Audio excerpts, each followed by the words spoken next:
It is now my pleasure to present the co-chair for the 42nd Annual Dr. King Remembrance Dinner. His company has played a major role in planning this event for a number of years. The man I'm talking about right now to bring to you here is the Director of Marketing for International Profit Associates. His company has donated endless resources to guarantee the success of this dinner. Please welcome the dinner co-chair, Mr. Tom Ryan.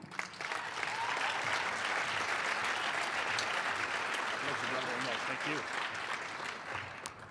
Reverend Brooks, Mrs. Brooks, distinguished guests, students, ladies and gentlemen, it is my pleasure to welcome all of you to the 42nd Annual Dr. Martin Luther King Remembrance and Celebration Dinner. And it is truly a great honor for me to say a few words about one of the greatest Americans to ever live. We gather here tonight to celebrate the life and work of Dr. Martin Luther King Jr., who more than any other person made this nation live up to the promise of our founding fathers that every citizen of this great nation has the equal right to life, liberty, and the pursuit of happiness. When President Barack Obama began his unlikely journey to become President of the United States, he often quoted Dr. Martin Luther King, who talked about a fierce urgency of now. When I heard Barack Obama talk about a fierce urgency of now, I could understand his impatience in wanting to end the war in Iraq, which had begun many years before. When I heard Barack Obama talk about a fierce urgency of now, I could understand his impatience about wanting to enact national health care legislation, which first had been proposed by President Harry S. Truman in 1948. But what I really wanted to know is what Dr. Martin Luther King meant when he first spoke those words.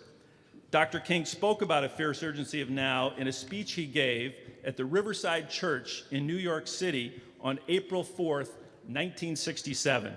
Here's what he said. "We are now faced with the fact that tomorrow is today. We are confronted with a fierce urgency of now. In this unfolding conundrum of life and history, there is such a thing as being too late. Procrastination is still the thief of time. Life often leaves us standing bare, naked, and dejected with a lost opportunity. The tide of affairs of men does not remain at the flood. It ebbs.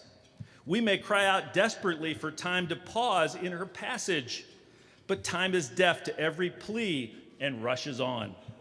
Over the bleached bones and jumbled residue of numerous civilizations are written the pathetic words, 'Too late.'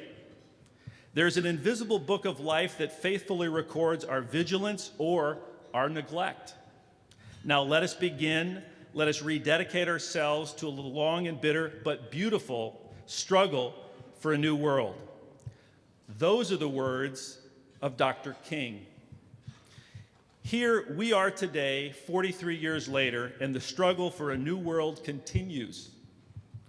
But it is now our journey.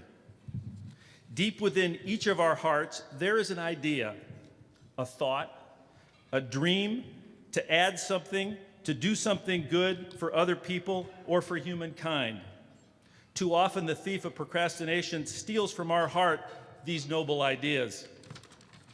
There's no better way to honor Dr. King than to throw out this thief of procrastination and welcome into your heart the fierce urgency of now, to take immediate action on whatever ideas you may have to make a better place in your neighborhood, your community, or as Barack Obama did, in the world.